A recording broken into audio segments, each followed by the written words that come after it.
மக்களே நம்ம வாழ்ந்துன்னு வரதெல்லாம் ஒரு ஸ்கிரிப்டடான ஒரு லைஃப். இது யாரோ எங்கேயோ நம்மளை டியூன் பண்ணி வைக்கிறாங்க. ஸோ நம்ம அதை தான் வாழ்ந்துன்னு வரோம். இது என்னடா இது ஏன் இப்படி இருக்குதுன்னு சொல்லிட்டு யோசிச்சு, சரி ஓகே நம்மளால என்ன பண்ண முடியும், சரி பெண் எடுத்து கிறுக்குவோம் அப்படி சொல்லிட்டு ஏதோ பண்ணது தான். தெரு நடுவுல போட்ட ஸ்டேஜ். சொல்லட்டுமா ஒரு நியூ மெசேஜ்? இது விடை இல்லை, இது கேள்வி. இது மனிதனுக்கு எதிரான மனிதனின் கதை.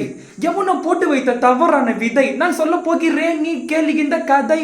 ஸ்கூல் சேர்த்து விட்ட முதல் நாளே நீ படிச்சாதான் பெரிய ஆளா ஆக முடியும் சொல்லி சுய சிந்தனைக்கு தடையாக புது முயற்சிக்கு பெத்தவங்க போடுறாங்க கொல்லி. பையனா இருந்து நீ அழுவுறியே, என் உணர்ச்சிக்கு வைக்கிறாங்க பெரிய கருப்பு புள்ளி.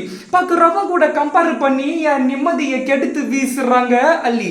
அடியே நான் புலம்புற சத்தம் கேக்குதா, மடி விட்டு மல்லி என்னோட காதல் கள்ளி. இதெல்லாம் கேட்டு சண்டை செஞ்சனா ஒரு கும்பலை இருக்காதுன்னு போறனே தள்ளி. இங்க நான் தான் பாஸ், எனக்கு தீர்ப்பு நானே. சுற்றுப்புறம் பேசுறது எல்லாமே வீணே. தடைகளை புடைத்து தாண்டி போவேனே. என் வழியில் தேவையில்லாம பிரச்சனை எனக்கு வந்தா ஆயிடும் உனக்கு சீனே. இங்க நான் தான் பாஸ், எனக்கு தீர்ப்பு நானே. சுற்றுப்புறம் பேசுறது எல்லாமே வீணே. தடைகளை புடைத்து தாண்டி போவேனே. என் வழியில் தேவையில்லாம பிரச்சனை எனக்கு வந்தா ஆயிடும் உனக்கு சீனே. ஸோ நமக்கு நாம தான் பாஸ். யாரும் யாருக்கும் ஸ்லேவ்ஸ் கிடையாது. எல்லாருக்கும் ஷேர் பண்ணுங்க, டேக் பண்ணுங்க. பாய்.